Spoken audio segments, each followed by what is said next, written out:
Alright, in this video we're going to be doing a build breakdown of my SCX10.2 crawler build. It's a complete ground up build, just using all hop-ups and whatnot. So let's get into it.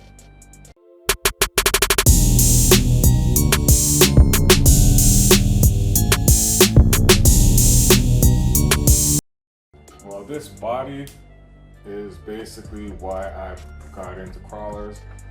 I used to get the Main Hobbies mailer pamphlet. I don't think they do them anymore. It's been a few years since I got one, but it used to be you bought something from them and for the next year or so you get the mailer. I kept seeing the SCX10.2 inside the mailer. This is like 2012 or something like that, 2013, 2014, I don't know. And I fell in love with it as soon as I seen it. I mean, even the pictures, the way they did them, they were very well done scale look kind of thing. So they looked extremely real. So from that point on, I always kept looking at them and looking at them and looking at them. Just never really had a crawler track or spot that I knew of where I could take one out to. But I didn't let that stop me. Decided finally to go ahead and build myself one, and this is what I came up with. Obviously, I got the body that I wanted the most, and I got the version that I like the most. For the build, with an RTR or a builder kit, 9 times out of 10, the way I build stuff is I'll get the starter kit, and then by the end of the build, I've replaced almost every part on the kit. So I figured this one here, I'm just gonna start, buying the upgrades that I like and start building it like that. I did go through a lot of problems on the build where, you buy some stuff you think is gonna work, but it's for a different version of the SCX10 and doesn't quite fit right, or a lot of problems like that. I went through a lot of different shocks where the shocks would either stick, leak too much, or just not have smooth movement. They just wouldn't work very much. So I had a lot of different, trial and error things that I had to go through learning with this build. But finally, I'm at the point where it's pretty much done. There's a few more little things that need to get done, but the overall general build is finished. And I'll go over those things that need to get done. But now let's take a look at this thing. All right, so the basic concept was just to build a hopped up trail rig, not a competition truck. I'm not familiar enough with crawling in order to even build a competition truck, so I figured get started with a nice trail truck. If I like the genre, maybe I'll get into building competition trucks. Maybe that's something I build in the future. But for this one, it was just to be a nice trail truck. And I'll put some video of the truck just going over some little things to show that it does actually, it doesn't do the trails too bad. So obviously the build is based on the SCX 10.2 platform. I went with the theory that for the chassis, I wanted to have an all aluminum chassis, no plastic for any parts whatsoever. So I wanted the chassis to be extremely stiff and rigid, so that I get all the flex and all the articulation comes from the suspension itself, so I can tune it. When you have flex inside the chassis in pretty much any type of motorsports, RC, whatever, any flex in the chassis is hard to tune or control. So you want to have the chassis usually stiffer and use the suspension to handle the weight of the RC moving around and whatnot. So it's a full aluminum chassis build. I didn't want to have anything really too flashy or pop out, stand out like a lot of them fancy street trucks and whatnot. I wanted to keep it very subtle. So a lot of the aluminum parts are just the black option or the gunmetal option. So you'll see in there the battery tray, it's gunmetal, but the brace that's holding it and the bar crossover here, that's all aluminum. Same thing in the back, the rear piece over there, it's also aluminum. Same thing with the end piece there and in the front. So the chassis itself is very, very stiff and rigid. This here too. The rails are hot racing rails, and the aluminum parts, they're all I think these are JX. Yeah, I think the main aluminum braces are JX, except the aluminum battery tray, that's from Integi. The bumpers in the front and the back, bush bars or whatever, and the side rails, these are all KYX. You got a lot of options for them, so you can get like skinny ones for the Jeep front or larger ones for the Cherokee and other truck bodies. Also with the rails, they're adjustable, they slide in and out, so you can adjust it to line up with the sides of the bodies real nice, and I do like that. For the drivetrain, it's a KYX 2-speed transmission, or it's a KYX 2-speed capable transmission, but right now it's only set up for 1-speed. That's one of the upgrades I do plan on considering in the future, is that second gear, but with it being a brushless system, it's already, pretty fast on the top end, so I don't feel like I need that, but the option is there. Definitely love the Incision products from Vanquish. So they've got the gears inside the diff, the drive shafts, and the shocks are all from Incision. So it is a portal axle build. So we got solid aluminum axles with the RC 4-wheel drive portal axle upgrade kit, and we got the hot racing diff cover. Looking nice. Truck is a little bit dirty. I did just go out for some, shots of the truck on the trail or whatnot, so a little bit of dirt on it. It is what it is. As far as electronics go, I went with the Hobby Wing FOC set system. This is a 2700 kV on a 540 can. They do have bigger can options. They have the 550, and it's a little bit of a high kV for a crawler. Looking at it now, I might have preferred to go with the slower. I think they have an 1800 option, but it is what it is. It still goes nice and slow. Had a lot of torque and a whole bunch of top end. What else? Do have the ESX sound box on there. Give the nice sounds from it. See the I think it's Integi battery tray there. I think it's also the Integi radio receiver box. Magnet mount setup. Had to do a little custom setup in the back, just because fitting it where they mount, they go inside this little box there, so I couldn't have them all the way out. Yeah, that's the basic electronic setup. Oh yeah, with the steering, we went with the Reefs 555. Beast of a servo. It's got like 500 and something, I think 555 ounces of torque. So I mean, it's definitely a great option for going inside a crawler build. Reefs RC, Primo servos. And as far as the suspension goes, there's a lot to it. So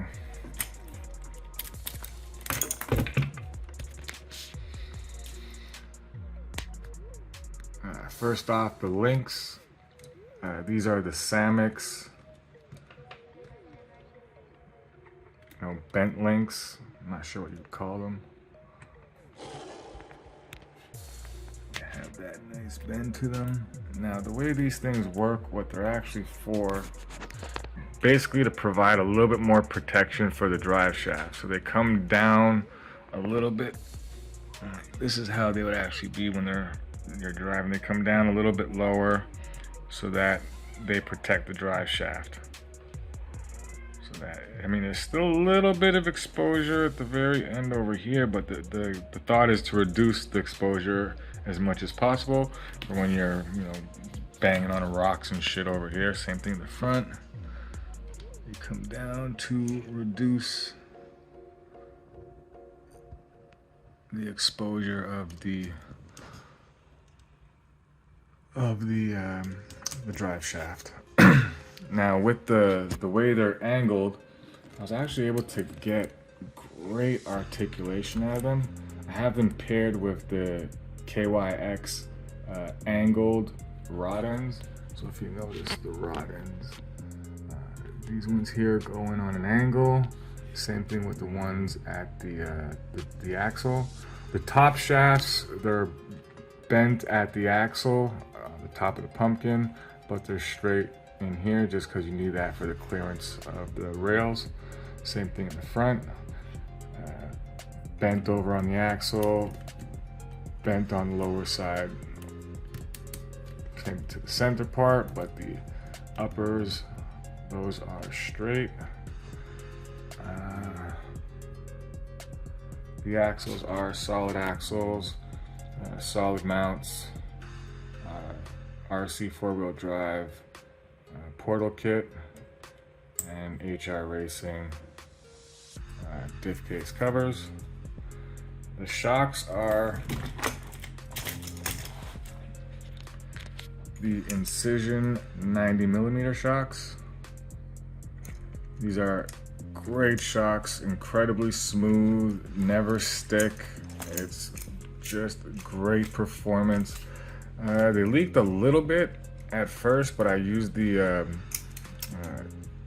green slime, and yeah, since then, I mean, no problems with leakage or anything like that. Just extremely smooth and consistent shocks. I absolutely love them.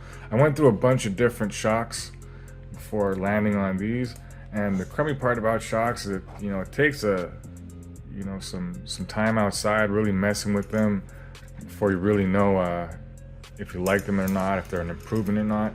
And every other set of shocks that I put on this truck seemed good at first, but once you really get out there trucking, they were just garbage. The hot racing ones stuck all the time. The upgraded ones from Axial, they leaked like crazy. No amount of green slime would stop them from leaking. They just leaked like crazy. But these Incision shocks, oh god, great as far as the no leaking, very smooth, no sticking, but also very adjustable. I got a few different spring rates for them, so you can adjust the spring rate. They also have a locking lower shock cap, so you don't have to worry about you know, hitting a bump or anything and losing the bottom end of the shock cap, which is great. The shock towers are also hot racing, front and rear. Figured the black and silver accent would go good with the shocks and whatnot, and, you know, keep the understated flow of the build. Go with, you know, the ESC, the motor, and much else of the build. We also have the SSD bent Panhard bar. The initial one that I had that came with the Samex kit, because I got the steering kit from Samex also, where it's got the bent front portion here, gives nice clearance so you're not bumping into the pumpkin with the steering bar. But the Panhard bar was banging into the pumpkin. So with this one here, I don't know if you can see, it's also got the bent rod ends, but instead of being bent like this, they're sort of like kinked like that, as you can sort of see. And yeah, with this, the clearance on the pumpkin is just perfect. You can see it there. It's more than just the pumpkin clearance, it's also clearing the steering servo horn. So you know, it's really There we go. When it goes all the way down, it's not going to bump into the steering servo horn, so the suspension has all the travel that it's supposed to have. Which, it seems simple now that it's actually all working and everything, but you know, starting from scratch, I didn't have all the correct parts, and sometimes the parts that I got didn't exactly fit the way they should have, or the way that the way they should for a different model of the car, different parts, this and that, whatever. So I had to go through a lot of different suspension links and messing with the rod ends and whatnot in order to get it to all work. But finally I got that working well. Also, the older crawl trucks didn't come with the inner fenders, so I did get an inner fender kit. To keep the insides of the RC a little bit clean, keep the electronics not full of dirt and whatnot. Literally takes one spin of the wheels in some dirt, and all of a sudden, all of this is dirty. So with these inner fenders, I do like them because as dirty as I do get the truck, and as much dirt as I spin it into and whatnot, the insides relatively remain clean most of the time. So it's really definitely a bonus to have those on there. Although it does take away some of the bling. You don't really see the insides all that much. You don't really see the nice parts, but I was going for that understated look, so it is what it is. Oh yeah, the wheels I got on here are the RC four-wheel drive wagon wheels. Man, these are just gorgeous wheels. I got a bunch of other different things, but these ones here, they just look the best with the 2.2s. What we got on here are the Proline Hyrax. Very popular tire, and for good reason. These are the soft compounds, so they really do squish up a lot, and you'll see them twisting and grabbing onto the rocks or whatnot, and it really makes a huge difference when it comes to, you know, getting the grip you need for the crawl. So these wheels and tires, I do love them. I do have brass hexes on each corner. I might go for some more brass parts just to give it a little more weight on the wheels, but for the most part, she does seem to work well, especially for a trail truck. I do want to get out to some good crawling spots where some other guys got some crawling lines to see, you know, how she compares with some other trucks and whatnot. So hopefully I'll be able to get out at least once or twice before the end of the summer to, you know, test the rig out when there's some other trucks out there and see how she does compare to them. But for the most part, I mean, trucking on my own, she does seem to drive real well. She gets over most rocks and whatnot. I can go over tree roots and stuff like that, and she seems to handle herself, you know, very much how I wanted her to. You know, it seems very nice, but at the end of the day, it's really going to take me, you know, trucking her down the same line that another truck goes in order to see how she compares. So I'm eager to get some of that done. So the only real regrets that I would say I have on the build would be in the diffs. I have the Vanquish Incision diff gears, the helical ones. I would have preferred to get the underdrive version. They have a different set that has a lower drive ratio. I think I would have preferred to have those just so I could slow it down a little bit more. I think the truck does have good slow speed control, but you got to be very, very, very easy on the throttle. And I think if I had the underdrive gears in there, I could be a little bit more free on the throttle and it'd still be slow. So I mean, that's something that I might consider in the future. I also regret getting the 2700. I would have preferred something a little lower kV. I basically turned the top speed or the top RPM down significantly on the truck, but that is what it is. What else? Oh yeah, the 555 Reefs is a great servo. However, it's not a programmable servo, and I kind of feel like I would have preferred to have something that has programming options. I'm not sure if they're updated version or current version of this one now has programming, but the one I have, the Reefs 555, unfortunately does nothing with the programmer. So I would have preferred to have gotten a servo that has actual programming in it. But other than that, as far as the suspension, the shocks, the axles, the wheels, the tires, all of that stuff, I love it. I think the truck drives real good.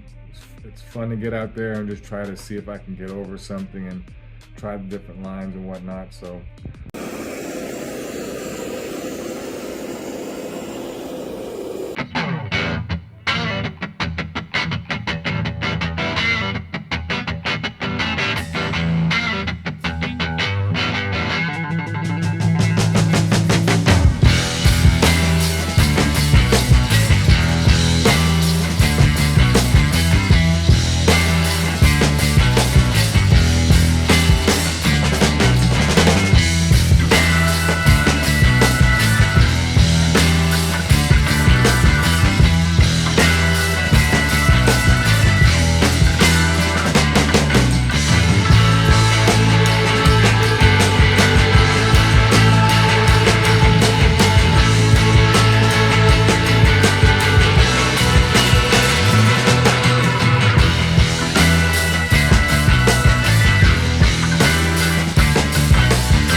So with that, I do hope you liked the video, and I'll catch you in the next one.